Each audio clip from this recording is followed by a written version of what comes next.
வணக்கம். நான் சாதனம். இது தமிழக வெற்றிக் கழக வழக்கறிஞர். இன்னைக்கு 12ஆம் வகுப்பு தேர்வு முடிவுகள் வந்திருக்கு. வென்றவர்கள் மாணவர்களுக்கு வாழ்த்துக்கள் மற்றும் தேராதவர்கள் அடுத்த முயற்சியிலே மாபெரும் வெற்றியடைய இறைவனிடம் பிரார்த்திக்கிறோம். மாணவருடைய சக்தி பாருங்க, மிக அளப்பெரியது. மாணவர் பருவம் தான் ரொம்ப சிறப்பான பருவம். நான் இன்னைக்கு உங்கள்கிட்ட பேசிக்கிட்டு இருக்கின்ற விதை கூட என்னோட 8 வயசுல 3ஆம் வகுப்பு படிக்கும் போது என் 8 வயசுல ஒரு ஆசிரியரால் கண்டெடுக்கப்பட்டு வந்ததுதான். வரதராஜன் என்ற தமிழாசிரியர் என்னுடைய பேச்சாற்றலை கண்டெடுத்து வெளிக்கொண்டு வந்ததுதான்.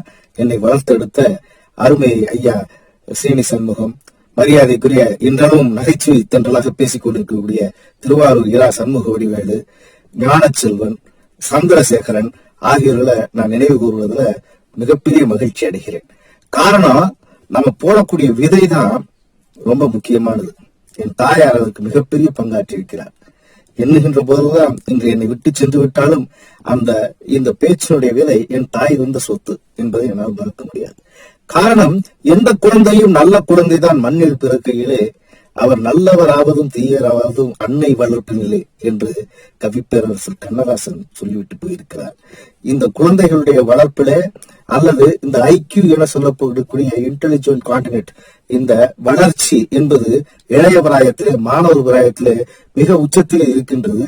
அப்பொழுது நாம் காண்கின்ற காட்சி, சொல்கின்ற சொல், கற்கின்ற புத்தகங்கள், பார்க்கின்றவை, படித்தவை, நேசித்தவை, சிந்தித்தவை, சந்தித்தவை, ரசித்தவை, ருசித்தவை, இவையெல்லாம் வாழ்க்கையிலே நமக்கு எச்சங்களாக அடிநாதமாக மனதிலே தங்கி விடுவது மட்டுமல்ல, நம் வாழ்க்கைக்கு வழிகாட்டிகளாக இருக்கிறது. நம்முடைய நற்பண்புகள் எல்லாம் இந்த இளைய பிராயத்திலே மாணவர் பிராயத்திலே வரக்கூடியது என்பதில எந்தவித மாறுபட்டும் கருத்து இருக்க முடியாது. காரணம், இன்றைக்கு நமக்கு ஓட்டு போடுற வயசு வேண்டுமென்றால் நாம எலெக்ஷன் நிக்கிறதுக்கு 25 வயசு இருக்கலாம். ஆனா நம்ம ஓட்டு போடுறதுக்கு 18 வயசு போதுமானது. நமது தமிழக வெற்றி கழகத்துக்கும் தளபதிக்கும் ஏராளமான மாணவ செல்வங்கள் ஆதரவாளர்களா இருக்கிறாங்க. நல்ல விஷயங்களை மாணவர்கள் ரொம்ப சீக்கிரமா, ரொம்ப கரெக்டா, சரியா அதன் வழியில வருவதற்கு தயாராக இருக்கக்கூடியவர்கள் மாணவர் செல்வங்கள்.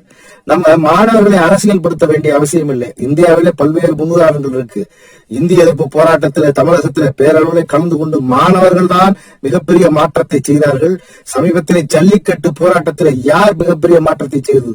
பல்லாயிரக்கணக்கான லட்சக்கணக்கான மாணவர்கள் தான் உயிரை ஏந்தி பிடித்து தமிழர்களுடைய பண்பாடாகிய இந்த காளை அடக்கும் இந்த சிங்கங்கள் இந்த தமிழர்களுடைய பண்பாட்டை உறுதி செய்து தமிழகத்தில் இந்த ஜல்லிக்கட்டு போராட்டத்திலே சென்னை மெரினா கடற்கரையிலே பெருந்திரராக நின்றார்களே, அது இந்த மாணவ செல்வங்கள், இந்த இளைய தம்பிவார்கள் என்பதை நாம் மறக்கக்கூடாது. இதையெல்லாம் தாண்டி அஸ்ஸாம் ஆட்சி, அஸ்ஸாம் கணப்பரிசு என்று சொல்லக்கூடிய மாணவர் கூட்டமைப்பு 1979 மிகப்பெரிய அளவிலே ஒரு தன்னெழுச்சியாக ஏற்பட்ட ஒரு தன்னெழுச்சியின் அடிப்படையிலே அதன் தொடர்ந்து 1985 அசாமிலே ஒரு ஆட்சி மாற்றத்தை பிரபலகுமார் மஹந்தா என்கின்ற மாணவர் தமிழ் முதலாக மிக இளைய வயதிலே இந்தியாவிலே முதலமைச்சர் என்கின்ற நிலையை எட்டிக்காட்டியவர் ஒரு மாணவர் கூட்டமைப்பிலிருந்து ஒரு மாணவ தலைவனாக இருந்து உருவெடுத்து வந்தவர் என்பதை மறக்கக்கூடாது. அரசியல் தேவையில்லை என்பதை அப்பாற்பட்டு வாழ்வில் 2 கலந்துவிட்ட அல்லது வாக்கு போட தகுதி படைத்த நாம் அனைவருமே அரசியல் நம்மோடு இருக்கிறது. தெளிந்து தெரிந்து தமிழகத்தினுடைய நிலை அறிந்து அல்லது நாம் யாருக்கு வாக்கு செலுத்த போகிறோம் என்பதை அறிந்து அரசியலே வாக்கு செலுத்த வேண்டும். தமிழக வெற்றிக்கழகத்தின் சார்பாக இருக்கக்கூடிய மாணவர்களும் சரி, அல்லது தமிழக வெற்றி கழகத்தில் இருக்கக்கூடிய தொண்டர்கள், தோழர்கள், ஆதரவாளர்கள் வீட்டினுடைய குழந்தைகளாக இருக்கின்ற மாணவர்களும் சரி, அல்லது தமிழக வெற்றி கழகத்தின் ஆதரவாளராக இருக்கக்கூடியவர்கள் அருகாமையில் அவர்களோடு தொடர்பில் இருக்கக்கூடிய மாணவர்களையும் சரி நாம் நல்வழிப்படுத்த வேண்டும். அவர்களுடைய கல்வியை பாதிக்கும் நாம் எந்த செயலும் செய்யக்கூடாது. அதே வேளையில் அவர்களுடைய கல்விக்கு தேவையான உதவிகளை செய்வதோடு, அவர்கள் வாழ்க்கையினுடைய பொருளுதவிக்கு உதவிகளை செய்வதோடு, அல்லது அவர்களுடைய வாழ்க்கை வழிகாட்டியாக நாம் இருப்பதோடு தமிழகத்திலே தளபதியினுடைய ஆட்சியின் முக்கியத்துவத்தையும் நாம் அவர்களிலே எடுத்துரைப்பது எந்தவித தவறும் இல்லை. அதை தாண்டி தமிழக வெற்றி கழகம் என்பது என்றைக்கும் மாணவர் படைக்கு துணையாக இருக்கும். மாணவர்களுடைய பிரச்சனைகளுக்கு தோளோடு தோல் இருக்கும். அதை தாண்டி அவர்களுடைய கல்வியில எங்கள் தளபதி நிறைய இது போன்ற முன்னணியில் இருக்கக்கூடிய மாணவர்களை தேர்ந்தெடுத்து அவர்களுக்கு நிறைய ஊக்குவிப்பு தொகைகளையும் வழிகாட்டுதலையும் தொடர்ந்து செய்திருக்கிறார், இன்னும் செய்வார் என்கின்ற நம்பிக்கை இருக்கிறது.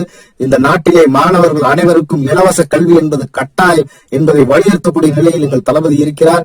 இலவச கல்வி மற்றும் அவர்களுடைய படித்தவுடன் உடனடியாக வேலை வாய்ப்பு என்கின்ற இந்த இரு பிரச்சனைகளும் ஒரே புள்ளியில் தீர்க்கக்கூடிய சக்தியாக தமிழக வெற்றிக் கழகத்தினுடைய தலைவர் மரியாதைக்குரிய எங்கள் தளபதி அவர்களும் இருக்கிறார்கள் என்பதை இந்த இடத்திலே பதிவு செய்து, தளபதியுடைய இலக்கு 2 கோடி உறுப்பினர் சேர்க்கை என்பது நம்முடைய இலக்கு 3 கோடி உறுப்பினர் சேர்க்கை என்கின்ற இலக்கை நாம் மனதிலே வைத்து தளபதிக்காக நாம் போராடி 3 கோடி உறுப்பினர்களை சேர்ப்போம். தமிழகத்திலே தளபதி தலைமையிலே ஆட்சி வருகின்ற பொழுது இலவச கல்வி கற்றவுடன் அவர் திறமைக்கு ஏற்றவாறு அரசு சார்ந்தோ அல்லது அந்நிய வேலைகளோ அரசின் வழியாகவே ஏற்படுத்தக்கூடிய தனி ஆணையம் அமைக்கப்படும் என்ற நம்பிக்கையும் தெரிவித்து விடைபெறுகிறேன். வணக்கம்.